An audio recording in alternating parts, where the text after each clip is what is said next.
15 ನಿಮಿಷದಲ್ಲಿ 2024ಕ್ಕೆ ಒಂದು financial plan ಅನ್ನು ಮಾಡೋಣ. ಇದರಲ್ಲಿ 5 ವಿಷಯವನ್ನ ಕವರ್ ಮಾಡೋಣ.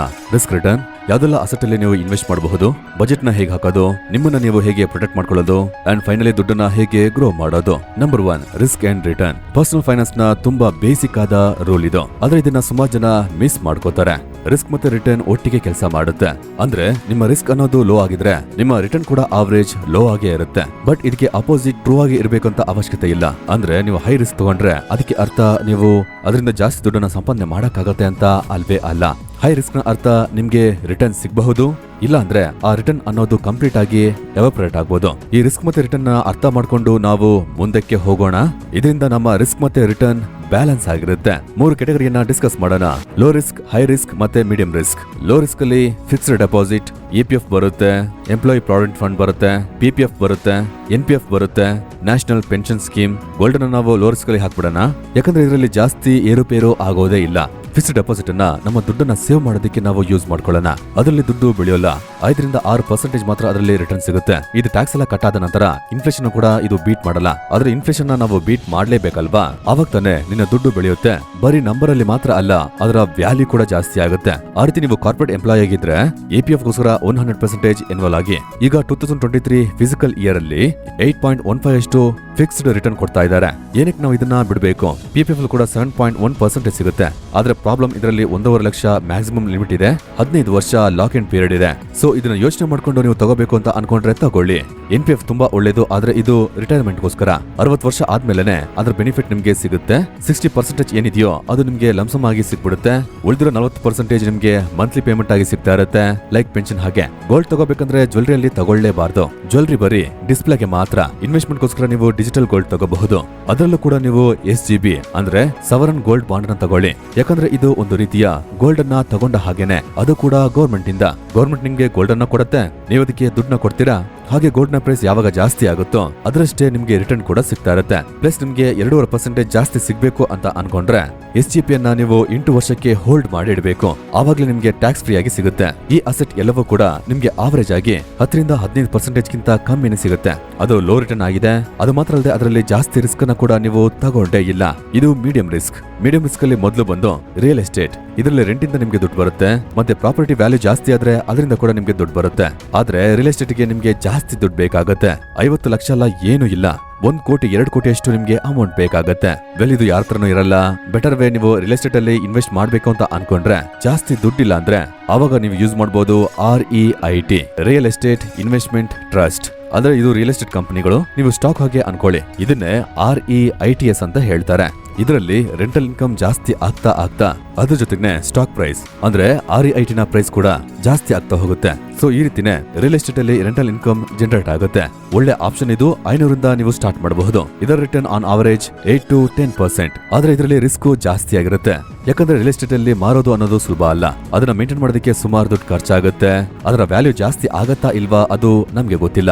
ಎರಡನೇ medium income corporate bonds. Corporate bonds ಅಲ್ಲಿ ನೀವೊಂದು ಕಂಪನಿಗೆ ಲೋನ್ ನ ಕೊಡ್ತೀರಾ. ಒಂದು ಕಂಪನಿಗೆ ಫ್ಯಾಕ್ಟರಿನ ಓಪನ್ ಮಾಡೋದಕ್ಕೆ, ಬೇರೆ ವಿಷಯಕ್ಕೆ ಲೋನ್ ಬೇಕಂದ್ರೆ ಸುಮಾರು ಜನರ ಹತ್ರ ಅವರು ಕೇಳ್ತಾರೆ. ಇದರಲ್ಲಿ ನಾವು ಕೂಡ ಇನ್ಕ್ಲೂಡ್ ಆಗ್ತೀವಿ ಆಸ್ ಅ ರಿಟೇಲ್ ಇನ್ವೆಸ್ಟರ್. ಇಲ್ಲಿ ನೀವು ಆ ರೀತಿ ಲೋನ್ ಕೊಟ್ರೆ ಅದಕ್ಕೆ ಅವರು ಒಂದು ಫಿಕ್ಸ್ಡ್ ರೇಟ್ ಆಫ್ ರಿಟರ್ನ್ ಅನ್ನ ಕೊಡ್ತಾರೆ. ನಿಮಗೆ ಅನ್ಸ್ಬೋದು ಇದು ತುಂಬಾ ಚೆನ್ನಾಗಿದೆ, ಲೋ ರಿಸ್ಕ್ ಅಂತ.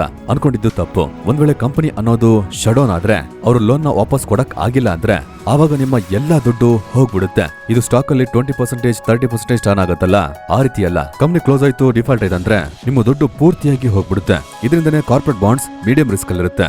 ಬಟ್ ಕ್ರೆಡಿಟ್ ರೇಟಿಂಗ್ ಏಜೆನ್ಸಿ ಎಲ್ಲ ಇದೆ, ಅದು ಕಂಪನಿಯ ಸ್ಟೇಟಸ್ ಎಲ್ಲ ಹೇಗಿದೆ ಅಂತ ಹೇಳ್ತಾ ಇರುತ್ತೆ. ಇದರಲ್ಲಿ AAA ಬೆಸ್ಟ್ ರೇಟಿಂಗ್. ಬರೀ ಅದನ್ನ ಮಾತ್ರ ನೀವು ತಗೊಳ್ಳಿ.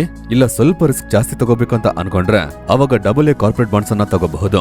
A, B, C, D category bonds ಅನ್ನ ಖಂಡಿತವಾಗಿ ತಗೊಳ್ಳೇಬೇಡಿ. ಇದರಲ್ಲಿ ರಿಟರ್ನ್ ಅನ್ನೋದು ಜಾಸ್ತಿ ಸಿಗುತ್ತೆ, ಆದ್ರೆ ಇದರಲ್ಲಿರೋ ರಿಸ್ಕ್ ಅನ್ನೋದು ಇದರಿಂದ ನಿಮ್ಮ ಎಲ್ಲಾ ದುಡ್ಡನ್ನ ಕಳ್ಕೋಬಹುದು.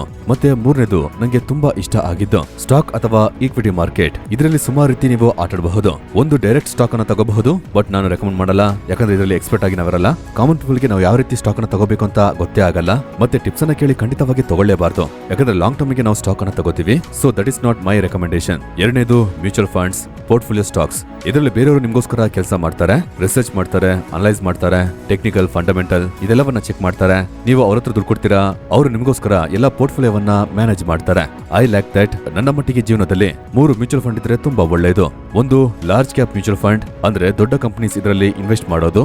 ನಿಫ್ಟಿ 50 ಇಂಡೆಕ್ಸ್ ಮ್ಯೂಚುವಲ್ ಫಂಡ್ ಇದರಲ್ಲಿ ತುಂಬಾ ಚೀಪ್ ಮತ್ತೆ ತುಂಬಾ ಬೆಸ್ಟ್ ಆಗಿರುತ್ತೆ. ನೆಕ್ಸ್ಟ್ ಮಿಡಲ್ ಕ್ಯಾಪ್, ಅಂದ್ರೆ ಮಿಡಲ್ ಸೈಜ್ ಕಂಪನೀಸ್ ಇದರಲ್ಲಿ ಇನ್ವೆಸ್ಟ್ ಮಾಡ್ತಾರೆ.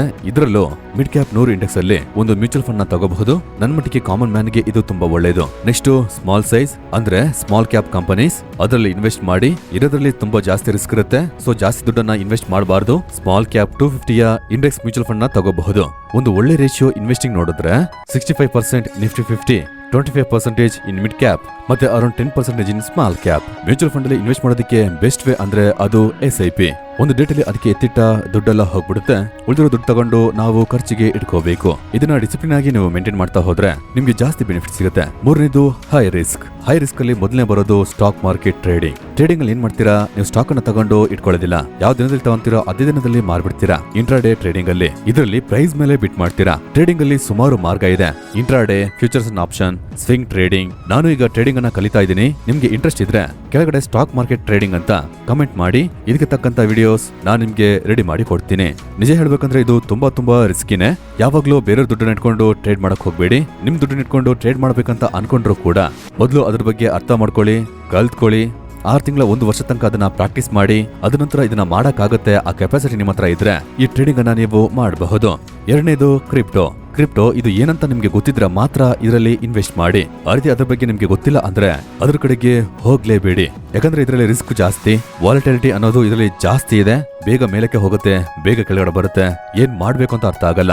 ಇನ್ವೆಸ್ಟ್ ಮಾಡ್ಲೇಬೇಕಂದ್ರೆ ನಿಮ್ಮ ಪೋರ್ಟ್ಫೋಲಿಯೋದಲ್ಲಿ 5% ಗಿಂತ ಜಾಸ್ತಿ ಇನ್ವೆಸ್ಟ್ ಮಾಡಬೇಡಿ. ಸ್ಟಾರ್ಟ್ ಮಾಡ್ಬೇಕಾದ್ರೆ ರಿಲೇಟಿವ್ಲಿ ಸ್ಟೇಬಲ್ ಆದ ಕಾಯಿನ್ಸ್ ಇಂದ ಸ್ಟಾರ್ಟ್ ಮಾಡಿ, ಲೈಕ್ ಬಿಟ್ಕಾಯಿನ್, ಇಥೀರಿಯಂ, ಸೊಲಾನಾ ಹಾಗೆ. ಬಟ್ ಸ್ಟಿಲ್ ವಾಲಟಿಲಿಟಿ ತುಂಬಾ ಜಾಸ್ತಿ ಇರುತ್ತೆ. ಇದ್ರ ಬಗ್ಗೆ ನಿಮ್ಗೆ ನಾಲೆಜ್ ಇಲ್ಲ ಅಂದ್ರೆ ನನ್ನ ರೆಕಮೆಂಡೇಶನ್ ಇದನ್ನ ನೀವು ಮಾಡೋದು ಬೇಡ. ಮೀಡಿಯಂ ರಿಸ್ಕ್ ಅಸೆಟ್ ರಿಟರ್ನ್ ಅಲ್ಲಿ ನಿಮ್ಗೆ 12% ಇಂದ 18% ರಿಟರ್ನ್ ಸಿಗಬಹುದು. ಆದ್ರೆ ಇದು ಇಯರ್ಲಿ ಬೇಸಿಸ್ ಮಾತ್ರ. ಆದ್ರೆ ಹೈ ರಿಸ್ಕ್ ಅಲ್ಲಿ ತಲೆ ಕಾಲಂತಿಲ್ಲ. ಇದು ಯಾವಾಗಾದ್ರೂ 0 ಆಗ್ಬೋದು, ನೆಗೆಟಿವ್ ಆಗ್ಬೋದು, ಇಲ್ಲ 20%, 30%, 40% ಅಂತ ಜಾಸ್ತಿ ಕೂಡ ಆಗಬಹುದು. Which goes completely wild. ಇದ್ರ ಬಗ್ಗೆ ಅರ್ಥ ಆಯ್ತಲ್ಲ. ಮೂರನೇ ವಿಷಯಕ್ಕೆ ಬರೋಣ, ಬಜೆಟ್. ಈಗ ನಿಮ್ಮ ಹತ್ರ ದುಡ್ಡು ಬರುತ್ತೆ, ಆ ರೀತಿ ಅದನ್ನ ಮಾನಿಟರ್ ಮಾಡದೆ ಖರ್ಚು ಮಾಡ್ತಾನೆ ಇದ್ರೆ ಜೀವನೋಪರ್ತಿ ನೀವು ದುಡ್ಡನ್ನ ಸರಿಯಾಗಿ ಯೂಸೇ ಮಾಡಿರಲ್ಲ. ಒಂದೊಂದು ವಿಷಯದಲ್ಲಿ ನೀವು ಬಜೆಟ್ ಮಾಡಬೇಕು.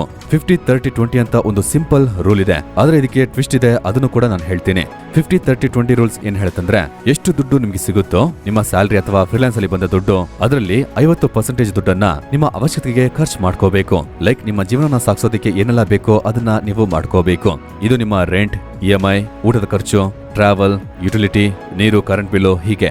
ಮತ್ತೆ ನೆಕ್ಸ್ಟ್ 30% ನಿಮ್ಮ ಆಸೆಗಳಿಗೆ ಇದನ್ನ ಖರ್ಚು ಮಾಡಬೇಕು. ಫೋನ್ ತಗೊಳ್ಳೋದು, ಹೊರಗಡೆ ಹೋಗಿ ಊಟ ಮಾಡೋದು, ಪಾರ್ಟಿ ಮಾಡೋದು, ನಿಮ್ಮ ಇಷ್ಟ ಬಂದ ಕಾರಣ ತಗೊಳ್ಳೋದು, ಇದೆಲ್ಲವೂ ಕೂಡ ಈ 30% ಅಲ್ಲಿ ಮಾತ್ರ ಮಾಡಬೇಕು. ಆದ್ರೆ 30% ಇಟ್ಕೊಂಡು ನೀವ್ ಏನ್ ಬೇಕಾದ್ರೆ ಮಾಡಿ, ಯಾಕಂದ್ರೆ ಈ ರೀತಿ ಸೇರ್ಸಿಟ್ಟು ನೀವು ವಯಸ್ಸಾದ್ಮೇಲೆ ಕೋಟ್ಯಾಧೀಶ್ವರ ಆಗ್ತೀರಾ. ಅದಕ್ಕೆ ಆ 30% ನ ಚೆನ್ನಾಗಿ ಎಂಜಾಯ್ ಮಾಡಿ. ಆದ್ರೆ ಒಂದು ಮುಖ್ಯವಾದ ವಿಷಯ, ಆ 20% ಇದೆಯಲ್ಲ ಅದನ್ನ ಸೇವ್ ಮಾಡಿ ನೀವು ಇನ್ವೆಸ್ಟ್ ಮಾಡಬೇಕು. ಇದು ನಿಮ್ಮ ಜೀವನದ ಫ್ಯೂಚರ್ ನಲ್ಲಿ ಬರೋ ದೊಡ್ಡ ಖರ್ಚಿರುತ್ತಲ್ಲ, ಒಂದು ಮನೆಯನ್ನ ಕಟ್ಟೋದು, ದೊಡ್ಡ ವೆಕೇಶನ್ಗೆ ಹೋಗೋದು, ನಿಮ್ಮ ಮಕ್ಕಳ ಎಜುಕೇಶನ್ಗೆ, ಅವರ ಮದ್ವೆಗೆ, ನಮ್ಮ ರಿಟೈರ್ಮೆಂಟ್ ಪ್ಲಾನಿಗೆ, ಎಲ್ಲಾ ವಿಷಯಗಳಿಗೆ ಇದು ಯೂಸ್ ಆಗುತ್ತೆ. ಜೊತೆಗೆ ಸಾಲವನ್ನ ತಗೊಳ್ಳೋದನ್ನ ಕಮ್ಮಿ ಮಾಡಿ, ಆದ್ರೆ ಎಲ್ಲವನ್ನ ಕಟ್ಟಿ ಮುಗಿಸ್ಬಿಡಿ. ಈಗ ಇದರಲ್ಲಿ ಟ್ವಿಸ್ಟ್ ಏನಂದ್ರೆ, ನಿಮ್ಮ ಸ್ಯಾಲರಿ ಜಾಸ್ತಿ ಆಗುತ್ತೆ, ಇನ್ಕ್ರಿಮೆಂಟ್ ಬರುತ್ತೆ, ನಿಮ್ಮ ಓವರ್ ಆಲ್ ಇನ್ಕಮ್ ಜಾಸ್ತಿ ಆಗ್ಬೇಕಾದ್ರೆ ಅವಾಗ ನಿಮ್ಮ ಎಲ್ಲಾ ದುಡ್ಡನ್ನ ಮತ್ತೆ 50-30-20 ರೂಲ್ ಅಲ್ಲಿ ಹಾಕ್ಲೇಬಾರ್ದು. ಯಾಕಂದ್ರೆ ಅದು ಮುಟ್ಟಾಳ್ತನ. ಯಾಕಂದ್ರೆ ನಿಮ್ಮ ಸ್ಯಾಲರಿ ಜಾಸ್ತಿ ಆಗಿರುತ್ತೆ, ಆ ಸಮಯದಲ್ಲಿ ನಿಮ್ಮ ನೀಡ್ಸ್ ಅನ್ನು ಕೂಡ ಜಾಸ್ತಿ ಮಾಡ್ತಾ ಹೋದ್ರೆ ಅದು ಒಂದು ದೊಡ್ಡ ತಪ್ಪಾಗುತ್ತೆ. ಅದಕ್ಕೆ ಏನ್ ಮಾಡ್ಬೇಕಂದ್ರೆ, ನಿಮ್ಗೆ ಎಷ್ಟು ಇನ್ಕ್ರಿಮೆಂಟ್ ಸಿಗುತ್ತೋ ಅದನ್ನ ಉಲ್ಟಾ ಮಾಡಿ.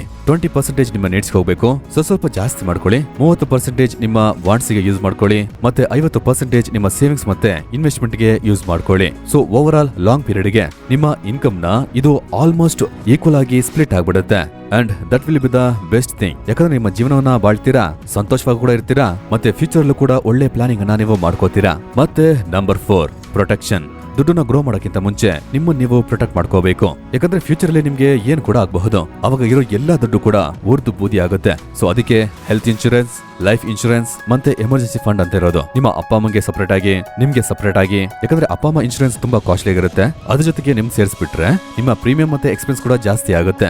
ಪ್ಲೀಸ್ ಎಷ್ಟು ಬೇಗ ಆಗುತ್ತೋ ಅಷ್ಟು ಬೇಗ ಇನ್ಶೂರೆನ್ಸ್ ನ ತಗೊಳ್ಳಿ. ಎರಡನೇದು ಕಾರ್ಪೊರೇಟ್ ಇನ್ಶೂರೆನ್ಸ್ ಜೊತೆಗೆ ನಿಮ್ಗೂ ಅಂತ ಒಂದು ಇನ್ಶೂರೆನ್ಸ್ ನ ತಗೊಳ್ಳಿ. ಯಾಕಂದ್ರೆ ನೀವು ಮಾಡೋ ಕೆಲಸ ಮುಗ್ದ್ರೆ ನಿಮ್ಮ ಇನ್ಶೂರೆನ್ಸ್ ಕೂಡ ಮುಕ್ತಾಯಗೊಳ್ಳುತ್ತೆ. ಇದರಿಂದ ನೋ ಕ್ಲೇಮ್ ಬೋನಸ್ ಎಲ್ಲ ಇರುತ್ತಲ್ಲ, ಅದೆಲ್ಲವೂ ಕೂಡ ಹೋಗ್ಬಿಡುತ್ತೆ. ಆ ರೀತಿ ಪ್ರೀ ಎಕ್ಸಿಸ್ಟಿಂಗ್ ಡಿಸೀಸ್ ಎಲ್ಲ ಇದ್ರೆ ಅದರ ವೇಟಿಂಗ್ ಪೀರಿಯಡ್ ಮುಕ್ತಾಯಗೊಂಡ್ರೆ ಮತ್ತೆ ಅದು ರೀಸೆಟ್ ಆಗುತ್ತೆ.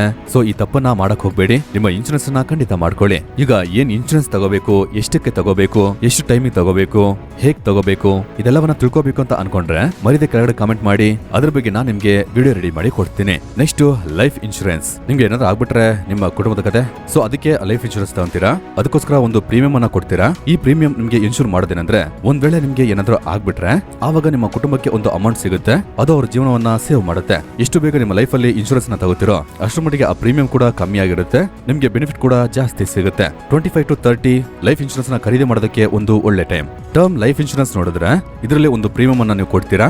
ಇದರಲ್ಲಿ ಒಂದು fixed time period 10 years, 15 years, 20 years ಅದರ ಪ್ರಕಾರ ನೀವೊಂದು ಅಮೌಂಟ್ ನ ಪೇ ಮಾಡ್ತೀರಾ. ಇದರಿಂದ ನಿಮ್ಮ ಫ್ಯಾಮಿಲಿಗೆ ಒಂದು ಮ್ಯಾಕ್ಸಿಮಮ್ ಕವರ್ ಸಿಗುತ್ತೆ. ಆದ್ರೆ ಇದರಲ್ಲಿ ಒಂದು ವಿಷಯ ಇದೆ. ಆ ರೀತಿ ಇದರಲ್ಲಿ ನಿಮ್ಮ ಟರ್ಮ್ ಎಂಡ್ ಆಗೋಕ್ಕಿಂತ ಮುಂಚೆ ನಿಮ್ಮ ಜೀವಕ್ಕೆ ಏನೇ ಅಪಾಯ ಆಗಿಲ್ಲ ಅಂದ್ರೆ ಆವಾಗ ನಿಮ್ಗೆ ಏನು ಕೂಡ ಸಿಗೋದೇ ಇಲ್ಲ. ಇದರಲ್ಲಿ ತುಂಬಾ ಕಮ್ಮಿಯಾದ ಪ್ರೀಮಿಯಂ ಅಲ್ಲಿ ಒಂದು ಮ್ಯಾಕ್ಸಿಮಮ್ ಕವರ್ ಸಿಗುತ್ತೆ. So you do your max. ನೀವೇ ನೋಡಿ ನಿಮ್ಗೆ ಯಾವ್ದು ಸರಿ ಅಂತ. ಇನ್ ಜನರಲ್ ಇನ್ಶೂರೆನ್ಸ್ ನ ಇನ್ಶೂರೆನ್ಸ್ ಗೋಸ್ಕರ ಮಾತ್ರ ಯೂಸ್ ಮಾಡ್ಕೊಳ್ಳಿ. ಇನ್ವೆಸ್ಟ್ಮೆಂಟ್ ಗೋಸ್ಕರ ಯಾವುದೇ ಕಾರಣಕ್ಕೆ ಯೂಸ್ ಮಾಡಕ್ ಹೋಗ್ಲೇಬೇಡಿ. Next emergency fund. ಇದು ಏನಕ್ಕಂದ್ರೆ ನಿಮ್ಮ ಗಾಡಿ ಏನಾದ್ರೂ ಡ್ಯಾಮೇಜ್ ಆದ್ರೆ, ನಿಮ್ಮ ಮನೆಯನ್ನ ರಿಪೇರ್ ಮಾಡ್ಬೇಕು, ಅದಕ್ಕೆಲ್ಲ ದುಡ್ಡು ಬೇಕಾದ್ರೆ ಅದಕ್ಕಂತ ನೀವು ಲೋನ್ ತಗೊಳ್ಳೋದಕ್ಕೆ ಆಗೋದೇ ಇಲ್ಲ. ಸೊ ಇದಕ್ಕೋಸ್ಕರ ಇರೋದೇ ಎಮರ್ಜೆನ್ಸಿ ಫಂಡ್. ಯಾವ್ದೆಲ್ಲ ನಿಮ್ಮ ತಿಂಗಳಿಗೆ ಅವಶ್ಯಕತೆ ಇದೆಯೋ ಅದಕ್ಕೆ ನಿಮ್ಗೆ ಎಷ್ಟು ಖರ್ಚಾಗುತ್ತೋ ಅದರ ಮಲ್ಟಿಪ್ಲೈ ಬೈ 6 ನಿಮ್ಮ ಮಿನಿಮಮ್ ಎಮರ್ಜೆನ್ಸಿ ಫಂಡ್ ನ ವ್ಯಾಲ್ಯೂ ಆಗಿರಬೇಕು. ಈ ದುಡ್ಡಿನ 70% ನಿಮ್ಮ FD ಅಲ್ಲಿ ನೀವು ಇಟ್ಕೋಬಹುದು, 20% ಬ್ಯಾಂಕ್ ಅಲ್ಲಿ ಇಟ್ಕೋಬಹುದು, ಮತ್ತೆ 10% ಕ್ಯಾಶ್ ಆಗಿ ಇಟ್ಕೋಬಹುದು. ಇದರಿಂದ ಯಾವ್ದಾರೋ ಒಂದು ಪರಿಸ್ಥಿತಿಯಲ್ಲಿ ಎಷ್ಟು ದುಡ್ಡು ಬೇಕೋ ಅಷ್ಟು ದುಡ್ಡನ್ನ 24 ಗಂಟೆಯಿಂದ 48 ಗಂಟೆ ಒಳಗೆ ಆಕ್ಸೆಸ್ ಮಾಡಕ್ಕಾಗತ್ತೆ. ಮತ್ತೆ ಫೈನಲಿ ನಂಬರ್ 5 ಗ್ರೋತ್. ನಿಮ್ಮ ವಯಸ್ಸಿಗೆ ತಕ್ಕಂತೆ ನಿಮ್ಮ ರಿಸ್ಕ್ ಪ್ರೊಫೈಲ್ ಚೇಂಜ್ ಆಗ್ತಾ ಹೋಗುತ್ತೆ. 20s ಅಲ್ಲಿ ನೀವು ಜಾಸ್ತಿ ರಿಸ್ಕ್ ಅನ್ನ ತಗೋಬಹುದು. ಯಾಕಂದ್ರೆ ಏನಾದ್ರೂ ಫೇಲ್ಯೂರ್ ಆದ್ರೂ ಕೂಡ ನಿಮ್ಗೆ ಟೈಮ್ ಇರುತ್ತೆ ಅದನ್ನ ರಿಕವರಿ ಮಾಡ್ಕೊಳ್ಳೋದಿಕ್ಕೆ. ಮತ್ತೆ ನಿಮ್ಗೆ ಕಾಂಪೌಂಡಿಂಗ್ ನ ಬೆನಿಫಿಟ್ ಕೂಡ ಇರುತ್ತೆ. ಸೊ ಈ ರೀತಿ ಅಧಿಕವಾದ ರಿಸ್ಕ್ ಅನ್ನ ನೀವು ತಗೊಂಡ್ರೆ ಆವಾಗ್ಲೂ ಕೂಡ 10-20 ವರ್ಷದಲ್ಲಿ ಆ ರಿಸ್ಕ್ ಅನ್ನೋದು ಸ್ವಲ್ಪ ಕಮ್ಮಿ ಆಗ್ತಾ ಹೋಗುತ್ತೆ. ನಿಮ್ಗೆ ಕೂಡ ಒಳ್ಳೆ ರಿಟರ್ನ್ ಅದರಿಂದ ಸಿಗುತ್ತೆ. ಸೊ ಅದರಿಂದನೇ 100 - X ರೂಲ್ಸ್ ಹೇಳುತ್ತೆ. X ಅದು ನಿಮ್ಮ ಏಜ್ ಆಗಿದ್ರೆ 100 - X ಆಸ್ ಅ ಪರ್ಸನ್ ನೀವು ಈಕ್ವಿಟಿಯಲ್ಲಿ ಇನ್ವೆಸ್ಟ್ ಮಾಡಬಹುದು. ಮತ್ತೆ X ಅನ್ನ ನಿಮ್ಮ ಫಿಕ್ಸ್ಡ್ ರಿಟರ್ನ್ ಅಸೆಟ್ ಅಲ್ಲಿ ಇನ್ವೆಸ್ಟ್ ಮಾಡಬಹುದು. ಒಂದ್ ವೇಳೆ ನಿಮ್ಮ ಏಜ್ 30 ವರ್ಷ ಆಗಿದ್ರೆ ಆವಾಗ ನೀವು 100 - 30 = 70%. ಈ ರೀತಿ ನೀವು ಈಕ್ವಿಟಿ ಮಾರ್ಕೆಟ್ ಅಲ್ಲಿ ಇನ್ವೆಸ್ಟ್ ಮಾಡಬಹುದು. ಮುಂಚೆ ಹೇಳಿದ ಹಾಗೆ ನನ್ನ ಪ್ರಿಫರೆನ್ಸ್ ಏನಂದ್ರೆ ಮ್ಯೂಚುವಲ್ ಫಂಡ್ ಮೂಲಕ SIP ಮಾಡಿ. ಅದೇ 3 Nifty 50, mid cap, small cap, index mutual funds, SIP.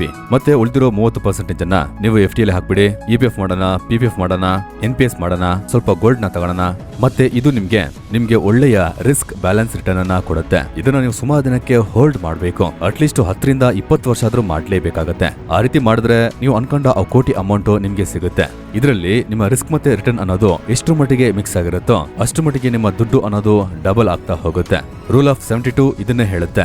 72 ಅನ್ನ ನಿಮ್ಗೆ ರೇಟ್ ಆಫ್ ರಿಟರ್ನ್ಸ್ ನಿಮ್ಗೆ ಏನ್ ಸಿಗುತ್ತೋ ನಿಮ್ಮ ಇನ್ವೆಸ್ಟ್ಮೆಂಟ್ ಮೂಲಕ ಅದನ್ನ ಇಟ್ಕೊಂಡು ನೀವು ಡಿವೈಡ್ ಮಾಡಿದ್ರೆ ನಿಮ್ಗೆ ಗೊತ್ತಾಗುತ್ತೆ ಎಷ್ಟು ವರ್ಷ ನಿಮ್ ದುಡ್ಡು ಅನ್ನೋದು ಡಬಲ್ ಆಗುತ್ತೆ ಅಂತ. ಎಕ್ಸಾಂಪಲ್ FD 6% ರಿಟರ್ನ್ ಸಿಕ್ಕಿದ್ರೆ 72 ಇಂದ ಡಿವೈಡ್ ಮಾಡಿದ್ರೆ ನಂಬರ್ ಬರುತ್ತೆ 12. ಅಂದ್ರೆ FD ಅಲ್ಲಿ ನಿಮ್ಮ ದುಡ್ಡು 12 ವರ್ಷ ಆದ್ಮೇಲೆ ಡಿವೈಡ್ ಆಗುತ್ತೆ. ಸ್ಮಾಲ್ ಕ್ಯಾಪ್ ಅಂದ್ರೆ ಹತ್ತತ್ರ 18% ರಿಟರ್ನ್. ಇದರಿಂದ 72 / 18 = 4. ಇದು 4 ವರ್ಷದಲ್ಲೇ ಡಬಲ್ ಆಗುತ್ತೆ. 6% 4% ಗೆ ಇದೇ ಡಿಫರೆನ್ಸ್. ಮತ್ತೆ ಈ 6% ಮತ್ತೆ 18% ನಡುವೆ ಈ ಡಿಫರೆನ್ಸ್ ಇದೆಯಲ್ಲ, ಇದೇನ್ ಸಣ್ಣದಲ್ಲ. ಬಿಕಾಸ್ ಈ ಸ್ಮಾಲ್ ಗ್ಯಾಪ್ ಅಲ್ಲಿ ಈ 12 ಇಯರ್ಸ್ ಅನ್ನ 16 ವರ್ಷ ಮಾಡ್ಬಿಟ್ರೆ ಆವಾಗ ನಿಮ್ ದುಡ್ಡು 16 ಪಟ್ಟು ಜಾಸ್ತಿ ಆಗಿರುತ್ತೆ. ಅದೇ 20 ವರ್ಷಕ್ಕೆ ಹಾಕಿದ್ರೆ ಆವಾಗ ನಿಮ್ಮ ದುಡ್ಡು 32 ಪಟ್ಟು ಜಾಸ್ತಿ ಆಗಿರುತ್ತೆ. ಒಳ್ಳೆ ಟೈಮು, ಒಳ್ಳೆ ರೇಟ್ ಆಫ್ ರಿಟರ್ನ್ ನ ಕೊಟ್ರೆ ನಿಮ್ಮ ದುಡ್ಡಿನ ಗ್ರೋತ್ ನೆಕ್ಸ್ಟ್ ಲೆವೆಲ್ಗೆ ಹೋಗುತ್ತೆ. ಸೊ ಎಷ್ಟು ದುಡ್ಡನ್ನ ಇನ್ವೆಸ್ಟ್ ಮಾಡ್ತಿರೋ ಅದು ಮುಖ್ಯ ಅಲ್ಲ. 500 ರೂಪಾಯಿಂದ ಕೂಡ ಸ್ಟಾರ್ಟ್ ಮಾಡಬಹುದು. ಆದ್ರೆ ಎಷ್ಟು ದಿನಕ್ಕೆ ಅದನ್ನ ಇನ್ವೆಸ್ಟ್ ಮಾಡ್ಬೇಕು ಅಂತ ನೀವು ಅನ್ಕೋತಿರೋ ಅದೇ ನಿಮ್ಮ ಗೇಮ್ ಅನ್ನ ಕಂಪ್ಲೀಟ್ ಆಗಿ ಚೇಂಜ್ ಮಾಡುತ್ತೆ. ಅದೇ ದ ಪವರ್ ಆಫ್ ಕಾಂಪೌಂಡಿಂಗ್. ಲೋಕದ 8ನೇ ಅದ್ಭುತ. ಅದನ್ನ ಆಲ್ಬರ್ಟ್ ಐನ್ಸ್ಟೀನ್ ಹೇಳಿದ್ದಾರೆ. ಸೊ ನಿಮ್ಮ ಇನ್ವೆಸ್ಟ್ಮೆಂಟ್ ಅನ್ನ ಸ್ಟಾರ್ಟ್ ಮಾಡೋದಕ್ಕೆ ನೀವು ಒಂದು ಡಿಮ್ಯಾಟ್ ಅಕೌಂಟ್ ಅನ್ನ ಓಪನ್ ಮಾಡಿ. ನಿಮ್ಗೆ ಡಿಸ್ಕ್ರಿಪ್ಷನ್ ಅಲ್ಲಿ ಲಿಂಕ್ ಅನ್ನು ಕೊಟ್ಟಿದ್ದೀನಿ. ನೀವು ಫ್ರೀ ಆಗಿ ಡಿಮ್ಯಾಟ್ ಅಕೌಂಟ್ ಅನ್ನು ಓಪನ್ ಮಾಡ್ಕೋಬಹುದು. 2024ರಲ್ಲಿ ಈ 5 ವಿಷಯವನ್ನ ನೆನಪಲ್ಲಿ ಇಟ್ಕೊಳ್ಳಿ. ಇದರ ಬೇಸಲ್ಲಿ ಪರ್ಸನಲ್ ಫೈನಾನ್ಸ್ ಅನ್ನ ಪ್ಲಾನ್ ಮಾಡಿ. ಇದು ದುಡ್ಡಿನ ಹಿಂದಕ್ಕೆ ಓಡೋದನ್ನ ಕಮ್ಮಿ ಮಾಡುತ್ತೆ. Thanks for watching. ಬಾಯ್.